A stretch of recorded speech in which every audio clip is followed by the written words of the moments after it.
Hello, what's up guys, and welcome back na naman sa aking YouTube channel. So for today's vlog guys, gagawa tayo ng surprise. So combination ko ng pink, white, tsaka may konting fuchsia. May white, may pink tayo para double color, tapos fuchsia. So let's get it on guys. Don't forget to subscribe, like, share, comment, and click the bell button guys para lagi po kayo updated.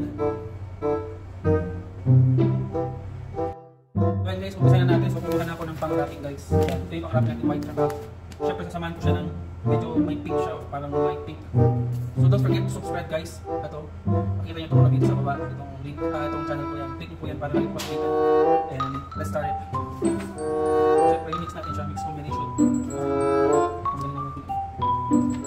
So yung kukunti lang is paligutan natin. Pasasan na natin para mag-stay natin sa chiller. Passport na lang natin para makita nyo na yung result ka agad. Pero yung syempre yung tawin na pag-arrange is basic lang siya. Soon guys, soon makabilin tayo ng mic. Mas maganda pag yung mic, at least mas marinig yung boses ko pagkasabay pagka naluluto kami yan, mas marinig nyo.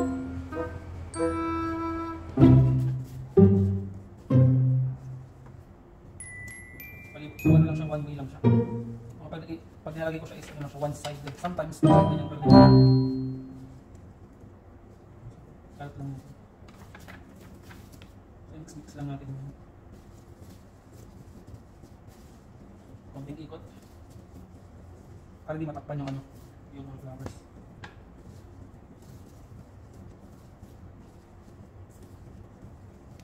Dito medyo walang white, so lagyan natin ng konting white. Para makita natin yung mix, yung pag-mix mo. Lagyan natin ng konting fuchsia. Tapos haluan na natin ng ganito, double color.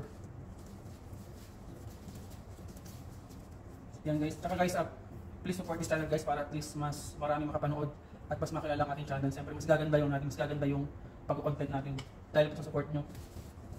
At maraming salamat talaga sa mga walang sawang sumusupport at nanonood sa aming channel, sa aming live. Not live pala, sa mga videos, at sa mga short videos yan. Patuloy lang po kayo manood at supportahan para at least mas gumanda. Dahil yun ang gusto mo talaga. Para ma-upgrade pa natin guys. Malay nyo soon magkaroon tayo ng magandang camera, magandang gagamitin, tsaka magandang mic, diba? Para mas maibigay ko sa inyo, mas may palabas ko ng maganda. Kasi minsan ano siya, blurred, minsan ganyan. So ito na rin siya guys, ano siya, round. Yan. So syempre, hindi matatapos yan pag wala tayo wrapping. So prepare natin yung wrapping. Yan. Ito lagi yung ginagawa kong wrapping kapag round guys, pagka round yung arrangement natin. So minsan mix combination din. Madalas, plain lang siya. Plain white, plain black, plain pink. Pero kapag nag-request sila ng mix combination din yung same sa mga flowers, pwede naman yung gawin. Pero ito yung usually na ginagawa ko. Ito yung basic at normal na ginagawa ko ng wrapping. So nasa plain lang muna. Yan, next wrapping na natin siya. Bukod lang natin ng konti. Tapos, huwag masyadong mataas yung wrapping guys. Dapat mas mangingibabaw yung flowers para mas makita agad yung ganda ng flowers. Kasi minsan nakatago minsan nakataas yung wrapping sa flowers. So suggestion ko, same level or mas mataas ng konti yung flowers. Para pag hawak nila, diba? Makita agad yung ganda. Parang ganyan, no? Makita ka agad. So syempre hindi naman pare-parehas yan eh. Minsan talaga gusto nila is lubog. Kumbaga, nasa loob yung flowers. So hindi ko type yung mga ganun. Mas prefer ko talaga na mas mataas yung flowers talaga.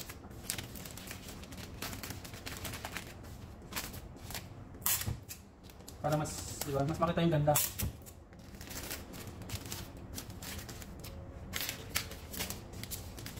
So pag kulang tayo ng wrapping, siyempre gagawa pa tayo ng wrapping. So kulang pa siya ng isa. So normally, apat po yung ginagamit ko. So pag medyo malaki yung arrangement, gumagamit ako ng 5 or 6. 5 to 6. Depende sa size ng arrangement.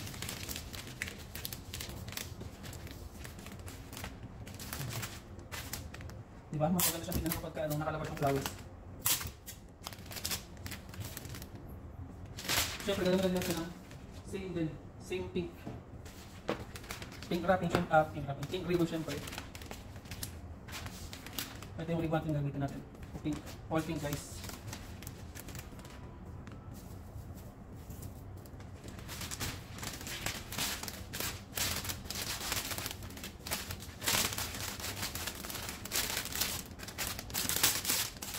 Ayan, so guys, keep on watching. At manood po kayo ng mga videos ko. Short videos, tsaka guys. Marami din ako mga gusto nyo matuto. Marami din ako mga tutorials din guys. Tutorial para sa mga balloons. Tutorial para sa mga small bookings, flower bouquet, ganun. At marami pang iba. Pwede po kayo mag-suggest. Mag-comment na kayo guys, mag-suggest kayo kung ano gusto nyong arrangement, ganyan. At tuturuan ko kayo. Para magkaroon kayo ng mga ideas. So, ito na yung ito na yung pinaka-last wrapping sa baba. Para pang cover siya.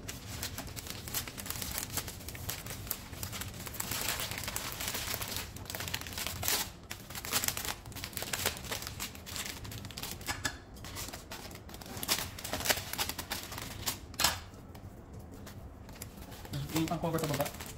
Para matakpan yung stem.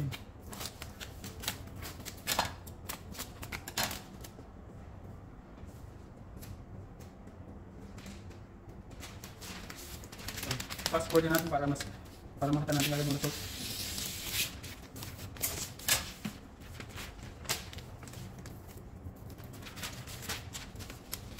So gusto yung matuto at gumawa ng mga pang surprise. Kahit mga red roses, maganda. Same lang din guys yung paggawa niya.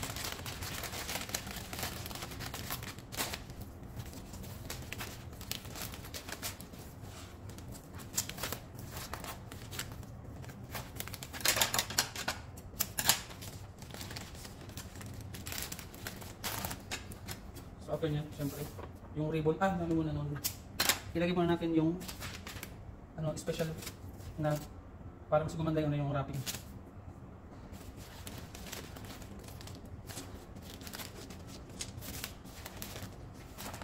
Ito yung pampaganda. Para mas lalo pang gumanda ang arrangement guys.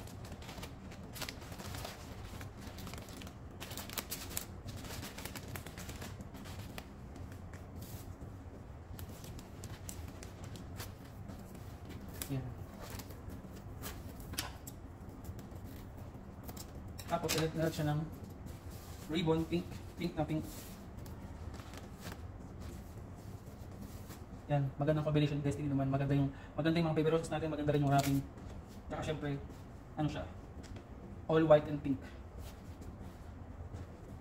Yan, maganda yung combination. Yan. Syempre, ilalagay natin ng perfume para mas lalong bumango. Yan, ito yung perfume na ginamit namin for Flower Shop Aroma. So, dagdag bango. Para at least diba? Mas gumanda pa yung arrangement natin. So, ganyan lang siya. Spread natin ng konti para mas lumaki. So, ayan guys, okay na siya. So, nakagawa tayo ng magandang surprise. So, don't forget to subscribe, like, share, comment, and click the bell button para lagi po kayo updated guys. And please support our channel para mas lalong mag-grow at mas makilala pa ng ibang viewers at makilala ang ating channel guys. Thank you.